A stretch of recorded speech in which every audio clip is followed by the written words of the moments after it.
السلام عليكم ورحمة الله وبركاته. آمين.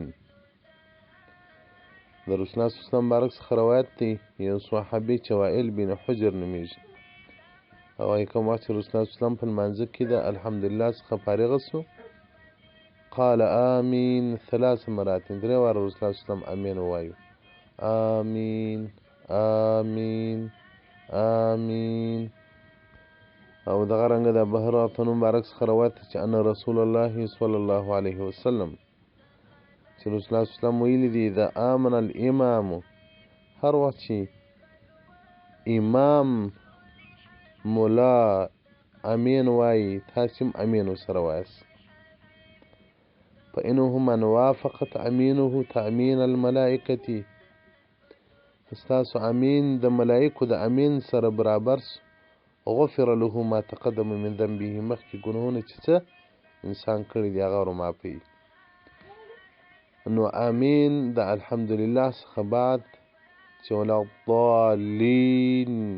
باید سړی امین ووایي. او دغه رنګه د ابن زهیر څخه روایت دی، وکانه من صحابتي، وایي صحابه کرام چې یو چا به دعا کوله دوی ورته وویل چې دعا په امین سره ختم که، ځکه د امین هغه د دې لکه پر خط باندې چې دستخط ولیکي او هغه خط یو چا ته ور استوي، نو هغه نفر ته چې خط ور استوي هغه هم ستا بولي او هم ستا له طرفه یې بولي. نو امین چې پر دغه دعا کې په پای کې راسي، نو دا داسې ده لکه هغه دعا چې مختومه سي، لکه مهر چې پر ولګېږي د الله جل جلاله و حضور ته ولاړه. او دغه رنګه وایي رسول الله صلی الله علیه وسلم بارک راووتی، یو صحابي لمونځ دغه دعا کوله، ډېرې زارۍ یې کولې، او رسول الله صلی الله علیه وسلم بارک ورته ودرېدی، یا د ده پر دعا یې غوږ ونیسئ. او بیا رسول الله صلی الله علیه وسلم اوجب ان ختمه، واجب ده کې چیرې ختم وکړي، یعنې کې دا دعا ختمه که په امین سره. یو صحابي ورته وویل یا رسول الله په چیز سره بیا دی ختموي، په چیز سره به دی مهر پر لګوي؟ رسول الله صلی الله علیه وسلم بآمین، په امین سره که امین وایي نو واجبه ده دعا، یعنې مستجابه ده، قبلیږي به. او دغه رنګه د عشیر او تنام مبارک څخه روایت دی، وایي رسول الله صلی الله علیه وسلم مبارک ویل دي ما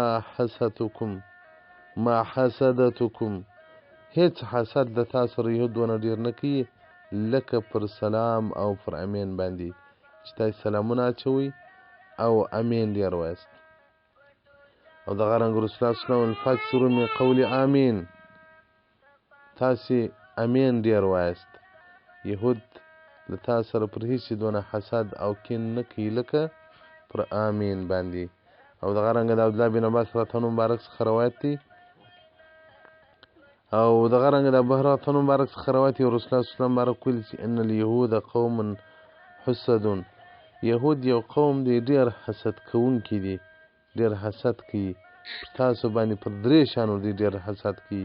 افشاء السلام، دا ډېر سلامونه اچول، و اقامت الصف و امین، دا برابرې د صف چې تاسې صفونه برابروئ، او امین، پر دغو شانو باندې دی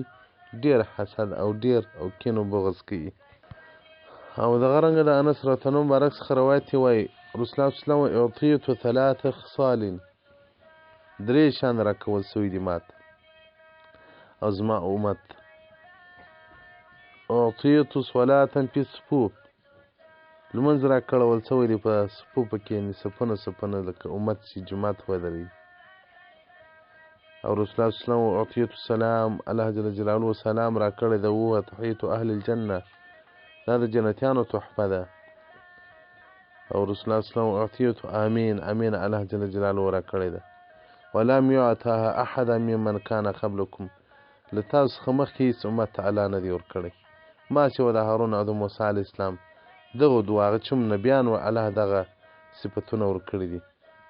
چې هغه به موسی علیه السلام دعا کوله وی امن و هارون علیه السلام به امین پر وایه، موسی علیه السلام به دعا کوله، هارون علیه السلام به امین پر وایه. نو د دې روایت څخه یو قسم اجتماعي دعا هم ثابته سوه چې څوک اجتماعي دعا کوي بل امین پر وایي، دی هم نه لکه دغه تورمخې چې وایي دعا بدعت ته په اجتماع او په جمعوالي سره نه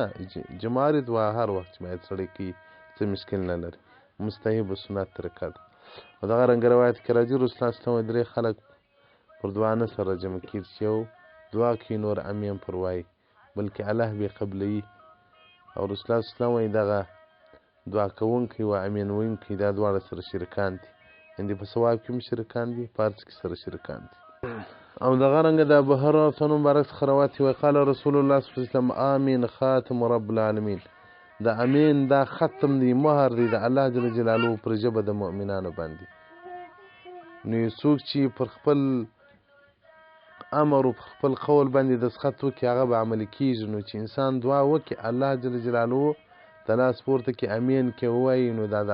الله مهر او دسخط چې پر دې دعا اوس قبلیږي لازم خو دعا موږ مخکې ویلې وه چې یا به په دنیا کې عوض وي یا به په آخرت کې عوض وي یا به په دنیا کې چې تی غواړې تر هغه له غټه شره به دې الله په خلاصوي او د عبدالله بن عباس رضی الله عنه مبارک څخه روایت دی وایي قال قلت یا رسول الله ما رسول الله صلی الله علیه وسلم ته وویل ما معنی امین د امین معنا څه شته وایي رسول الله صلی الله علیه وسلم رب یا رب زما افعل دا کار وک امین دا معنا چې د دعا په پای کې امین وایي چې ربه زه عاجزه یم تا ته مې لاس پورته کړی دی دا کار وک او دغه رنګه د حسن راته نو څه پوښتنه وسوه چې د امین معنا څه ده ما تفسیرها دل اللهم استجب الله زما دعا را قبوله کړه او دغه رنګه د انس راته نو مبارک څخه روایت دی وایي قال رسول الله صلی الله علیه وسلم من قرأ بسم الله الرحمن الرحیم که چا بسم الله شریف وویله ثم قرأ فاتحة الكتاب يا الحمد لله وويله ثم قال امين بيا امين وويو لم يبقى في السماء ملك مقرب الى استغفر له اسمان کې مقرب ملاک نه پاتېږي بلکې دغه ویونکي د پاره به هغه دعای غواړي د ویونکي د پاره به مغفرت غواړي تفسیر در المنصور جلد اول صفحه 28 یا تر 4 نیو پرې دته مفصل بحث ورکړی دی السلام علیکم ورحمة الله وبرکاته